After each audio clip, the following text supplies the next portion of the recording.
بسم اللہ الرحمن الرحیم۔ السلام علیکم ورحمۃ اللہ وبرکاتہ۔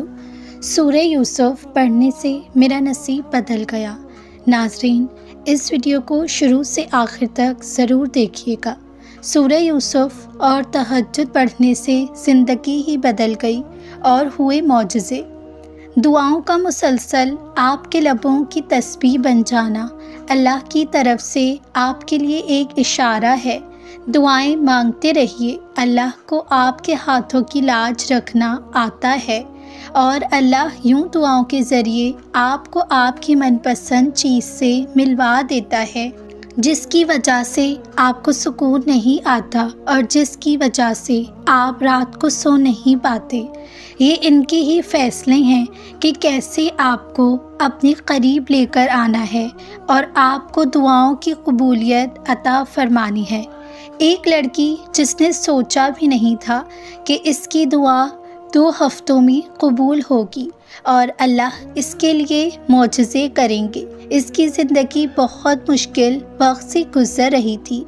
اسے ایسا لگ رہا تھا کہ سب ختم ہو گیا ہے۔ وہ کہتے ہیں نا، کبھی کبھی انسان کسی چیز کے لیے پاگل ہو جاتا ہے، تو اس کا وہی حال تھا۔ اس لڑکی نے اس انسان کو ہر اس جگہ مانگا جہاں جس نے کہا دعا قبول ہوتی ہے۔ 5 سال پہلے اس لڑکی کی ملاقات ایک انسان سے ہوئی جو اس کے بالکل اپوزٹ پرسنالٹی کے تھے۔ 5 وقت کی نماز پڑھتے اور نفلی عبادات بھی کرتے تھے۔ ہاتھ میں تسبیح اور زبان پر اللہ کا ذکر رہتا تھا۔ جمعے کے دن ورکرز میں کھانا بانٹتے تھے۔ وہ لڑکی نہ چاہتے ہوئے بھی اس کی طرف اٹریکٹ ہونے لگی۔ وہ لڑکی تو نماز بھی بہت مشکل سے پڑھتی تھی۔ ایک دن وہ شام کی چائے کا انتظار کر رہی تھی تو اس نے موبائل چلانا شروع کر دیا اور اسکرولنگ کرنے لگ گئی۔ اس کے سامنے ایک اسلامی پوسٹ آئی جس کو دیکھ کر اسے محسوس ہوا کہ وہ زندگی کے غلط ٹریک پر چل رہی ہے۔ اس وقت تو اس نے موبائل بند کر دیا، لیکن بعد میں ہر روز اس کے ساتھ ایسے ہی معاملات ہونے لگ گئے کہ اسے محسوس ہوا کہ وہ کتنی غلط راستے پر ہے۔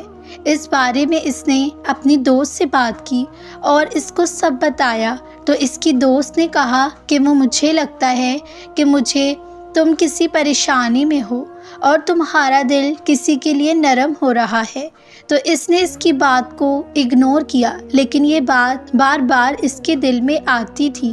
اس نے خود کو بدلنا شروع کر دیا اور سب سے پہلے اس نے اپنی ڈریسنگ پر توجہ دی اور خود کو کور کر کے گھر سے نکلنے لگ گئی۔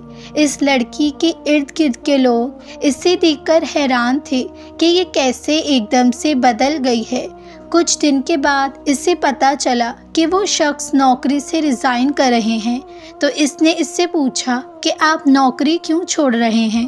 تو انہوں نے کہا کہ مجھے آؤٹ آف کنٹری سے آفر آئی ہے۔ تو وہ خاموش ہو گئی اور کچھ دن بعد وہ چلے گئے، لیکن وہ لڑکی بہت پریشان رہنے لگ گئی، جیسے اس کی زندگی میں کسی چیز کی کمی ہو۔ اس کی دوست اس کی حالت کو دیکھ کر کہنے لگی، ہم کیسے سائیکولوجسٹ کے پاس چلتے ہیں، کیا پتہ تم ٹھیک ہو جاؤ۔ تو وہ مان گئی اور کافی ٹائم تک وہ علاج کرواتی رہی، لیکن جب تک وہ میڈیسن کھاتی تب تک سکون رہتا، دوبارہ پھر سے وہی حال ہو جاتا تھا۔ تو اس کی دوست نے کہا کہ شاید تمہیں اللہ یاد کر رہے ہیں اور وہ چاہتے ہیں کہ تم نماز پڑھو اور اللہ کے قریب ہو جاؤ۔ تو وہ لڑکی کہنے لگی کہ میں تو بہت گناہ گار ہوں، کس منہ سے جاؤں گی اللہ کے پاس۔ اس کی دوست کہنے لگی کہ اللہ تو ہر وقت ہماری توبہ کا انتظار کرتے ہیں، تم اللہ سے معافی مانگو تو صحیح۔ بس اس کے بعد اس لڑکی نے نماز ادا کی اور اللہ کے سامنے رو رو کر معافی مانگنے لگی۔ سب سے پہلے تو اس نے وہ نوکری چھوڑ دی اور کسی یونیورسٹی میں نوکری کرنے لگ گئی۔ پھر آہستہ آہستہ وہ 4 نمازیں پڑھنے لگی۔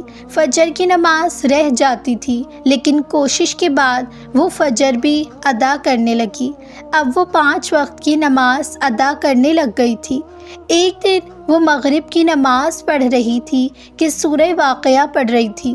تو اس کے آنسو نہیں رک رہے تھے اور کہہ رہی تھی کہ اللہ، میں نے ساری زندگی غفلت میں گزار دی، مجھے معاف کر دے۔ اور ساتھ ہی ساتھ اتنے عرصے کے بعد اس شخص کے لیے دعا کی اس کی زبان پر جاری ہو گئی۔ وہ ہر روز دعا میں اسے یاد کرتی تھی، لیکن وہ خود حیران تھی کہ وہ اس کو کیسے یاد آ رہا ہے۔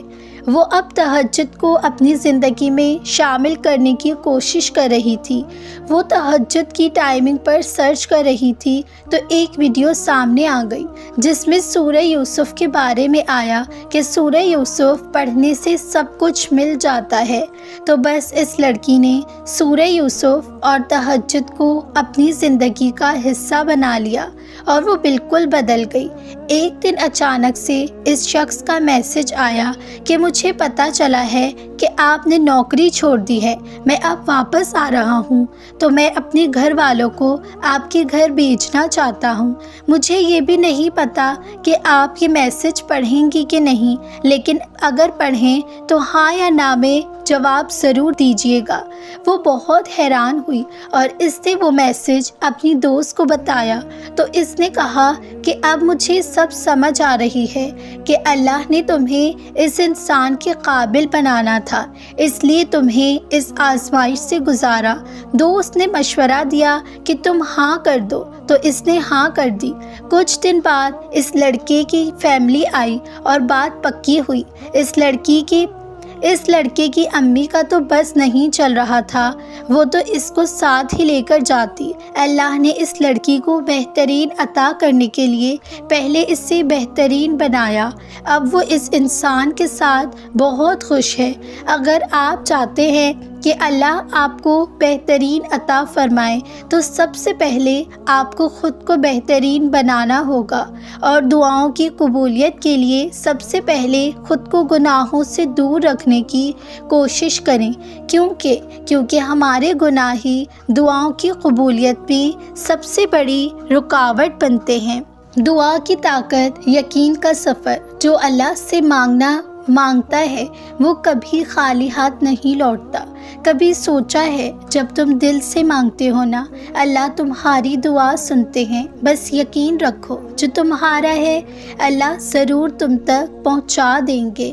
کبھی کبھی انسان زندگی کے ایسے موڑ پر آ جاتا ہے جہاں نہ وہ پیچھے مڑ سکتا ہے اور نہ ہی آگے بڑھ سکتا ہے۔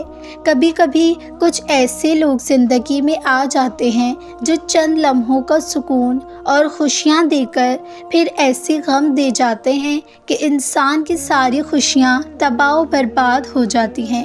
لیکن معجزے ہوتے ہیں۔ میں نے اپنی زندگی میں تہجد سے معجزے ہوتے دیکھے ہیں۔ میں کیسے مان لوں کہ معجزے نہیں ہوتے؟ کیا معجزے صرف پیغمبروں کے لیے ہی ہوتے تھے؟ نہیں۔ آپ کیوں بھول جاتے ہیں اس اللہ کو جو ان پیغمبروں کا رب تھا؟ کیا وہ ہمارا رب نہیں ہے؟ کیا وہ ہمارے لیے معجزے نہیں کر سکتا؟ اس غم کے بعد کچھ لوگ اللہ سے جڑ جاتے ہیں اور کچھ خود کو تباہ کر لیتے ہیں، لیکن جو غم آپ کو اللہ سے جوڑ دے تو وہ آپ کے لیے نعمت ہوا نا۔ وہ غم تو غم نہ رہا۔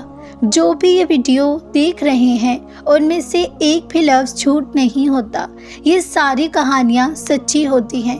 مجھے بہت سے لوگ کمنٹس میں یہ بھی لکھتے ہیں کہ یہ سب کہانیاں خود سے بنائی ہوئی ہیں، کوئی معجزہ نہیں۔ جب اللہ نے خود ہم سے کہا ہے کہ اگر گھر میں نمک بھی ختم ہو جائے تو مجھ سے مانگو میں دوں گا، تو ہم کیوں مایوس ہو جاتے ہیں؟ ہم کیوں یہ سوچتے ہیں کہ جو چیز ہم مانگ رہے ہیں وہ ہماری نہیں ہو سکتی؟ کیوں یہ نہیں ہو سکتی؟ کیا آپ نے کسی انسان سے مانگا ہے جو 2 سے زیادہ بار مانگنے پر تنگ آ جائے؟ ارے آپ نے تو اللہ سے مانگنا ہے، وہ اللہ جو آپ سے آپ کی ماں سے بھی 70 گنا زیادہ محبت کرتا ہے، وہ اللہ جو ہمارے ایک آنسو سے محبت کرتا ہے۔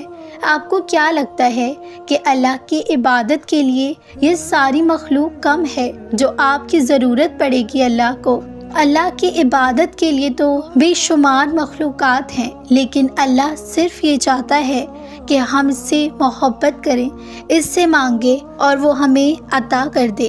آپ کو پتہ ہے کہ ہم جتنی بار دعا کرتے ہیں نا، اتنی ہی بار ہمارا نصیب بدلتا ہے۔ یہ کچھ لوگ کہتے ہیں کہ نامحرم کو اللہ سے نہ مانگو، تو ان سے پوچھو پھر اور کس سے مانگے؟ اللہ کے سوا ہے کوئی جس سے مانگے؟ اگر اللہ نے یہ دعا نہ بنائی ہوتی تو آج یہ ساری دنیا بے سکون ہوتی۔